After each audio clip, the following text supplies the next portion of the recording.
Baiklah, Assalamualaikum warahmatullahi wabarakatuh. Perkenalkan, nama saya Rehan Alfi Henry dengan nomor BP 2010711001, mahasiswa studi ilmu sejarah Universitas Andalas. Baiklah, sekarang dalam matkul Sejarah Indonesia Kontemporer, saya akan membahas tentang konflik antara Rusia dan Ukraina. Dulunya, Rusia dan Ukraina merupakan berada dalam satu wilayah, yaitu Uni Soviet, yang pada tahun 1991 Uni Soviet ini pecah dan terbentuklah beberapa negara-negara bagian termasuk Ukraina. Dilansir dari Al Jazeera, sekitar 1200 tahun lalu, Ukraina, Rusia dan Belarusia lahir di tepi sungai Dnieper di Kievan Rus.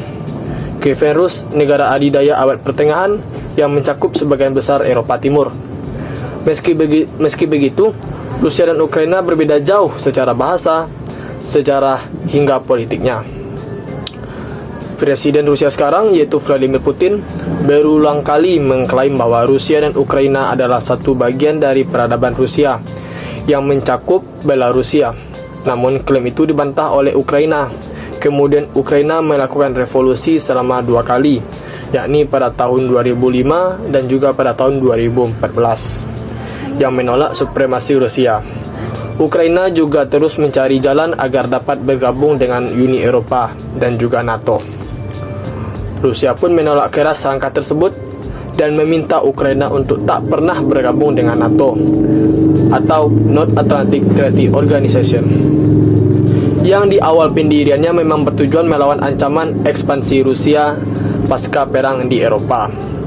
Putin sangat marah dengan prospek pangkalan NATO di sebelah perbatasannya dengan Ukraina dan mengatakan bergabungnya Ukraina dengan aliansi transatlantik pemimpin Asia Amerika Serikat tersebut akan menandai perlintasan garis merah antara keduanya, yaitu antara Rusia dan juga Ukraina. Akhirnya, konflik antara Rusia dan Ukraina pecah saat Presiden Vladimir Putin melakukan invasi di wilayah Ukraina pada hari Kamis tanggal 24 Februari 2022 kemarin.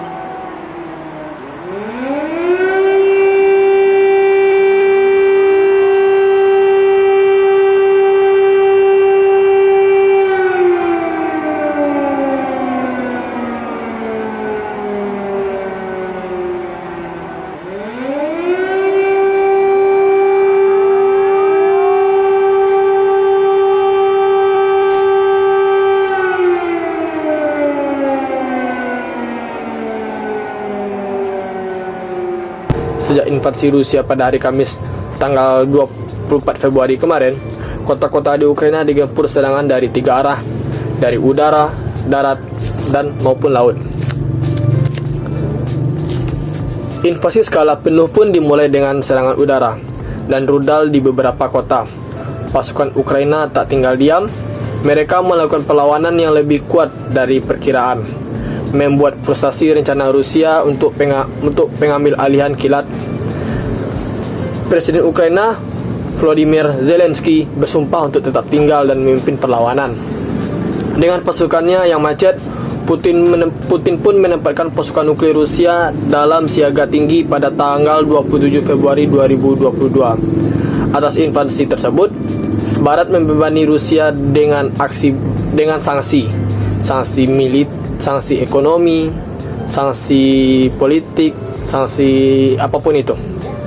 Bantuan militer pun yang belum pernah terjadi sebelumnya juga diberikan kepada Ukraina pada hari yang sama terjadinya konflik.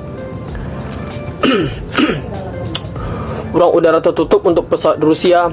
Negara ini juga dikeluarkan dari satu persatu dari acara olahraga dan budaya.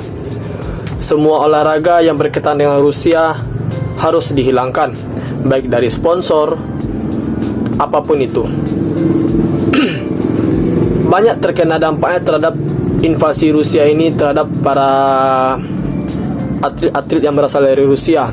Seperti contohnya yaitu dalam ajang Formula One, atlet Rusia harus didepak dari timnya secara tidak hormat karena invasi yang dilakukan oleh Rusia terhadap Ukraina.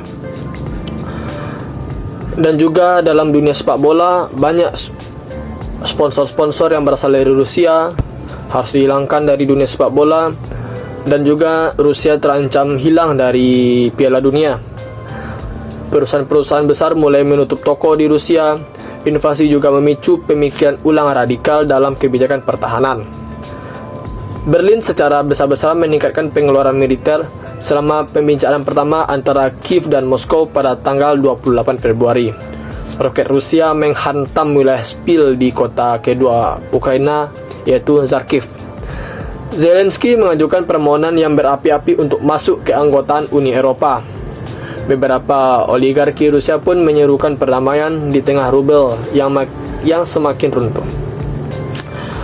Pada 3 Maret, seminggu setelah serangan dimulai, Kherson menjadi kota pertama yang jatuh ke tangan Rusia, dengan pasukan yang berbasis di Crimea bergerak menuju pelabuhan utama Ukraina, yaitu Odessa, di Laut Hitam dekat dengan Moldova dan perbatasan dengan Rumania. Ketika korban sipil meningkat dan ratusan ribu orang melarikan diri setiap hari dari negara itu, yaitu Ukraina, Majelis Umum PBB sangat menuntut agar Rusia mundur secara segera dari Ukraina dan menghentikan invasi ini. Pada tanggal 4 Maret, pasukan Rusia mengambil alih pembangkit listrik tenaga nuklir terbesar di Eropa, di Zaporizhzhia, setelah menembaki sebagainya. Pada hari yang sama, Rusia mulai memblokir situs berita dan penyiaran barat, dengan media independen terakhirnya ditutup di tengah ancaman hukuman penjara 15 tahun karena berita palsu tentang perang. Banyak organisasi media internasional juga menangguhkan liputan mereka dari Rusia. Lebih dari 13.500 orang Rusia ditangkap di seluruh negeri karena memprotes perang. Hari berikutnya, gencatan senjata 12 jam disepakati untuk memungkinkan warga sipil melarikan diri dari 6 daerah yang telah mengalami pemboman berat Rusia. Hingga hari Kamis, tanggal 10 Maret kemarin, sekitar 2,2 juta orang telah melarikan diri dari pertempuran. Konflik ini, menurut informasi mereka, konflik ini tidak mengincar rakyat sipil Ukraina, tetapi pada invasi ini Rusia mengincar militer dan juga mengincar presiden dan juga keluarga presiden Ukraina agar segera menghentikan langkah mereka untuk bergabung dengan NATO.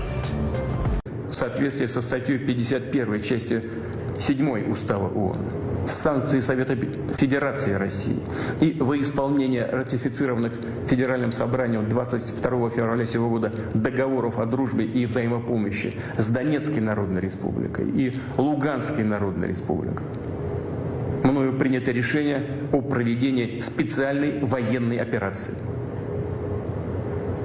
Ее цель – защита людей, которые на протяжении 8 лет подвергаются издевательствам, геноциду со стороны киевского режима. Призываю вас немедленно сложить оружие и идти домой. Поясню. Все военнослужащие украинской армии, которые выполнят это требование, смогут беспрепятственно покинуть зону боевых действий и вернуться к своим семьям. Baiklah, bagaimana peran Indonesia untuk mengakhiri konflik antara Rusia dan Ukraina? Indonesia sebagai Presiden G20 perlu berperan dalam upaya mengakhiri perang. Paling tidak disepakatinya gencatan senjata di Ukraina. Amerika Serikat juga menilai Indonesia memiliki peranan penting untuk membantu meredakan ketegangan yang meningkat antara Rusia dan Ukraina dalam beberapa waktu terakhir, yang sekarang ini merupakan sudah masuk kepada hari ke-16 konflik antara Ukraina dan Rusia.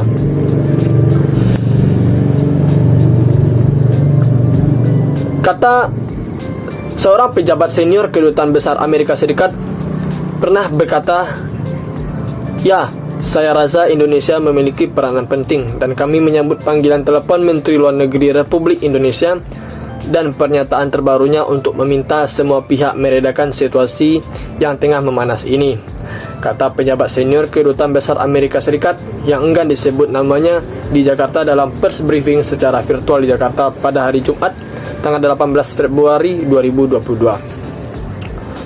Amerika Serikat juga menyambut pernyataan Presiden Joko Widodo dalam G20 bahwa saat ini bukan waktunya untuk konflik, terutama saat dunia tengah berjuang keluar dari era pandemik COVID-19 ini, yang dimana setiap negara di dunia ini sedang berjuang untuk melakukan endemi.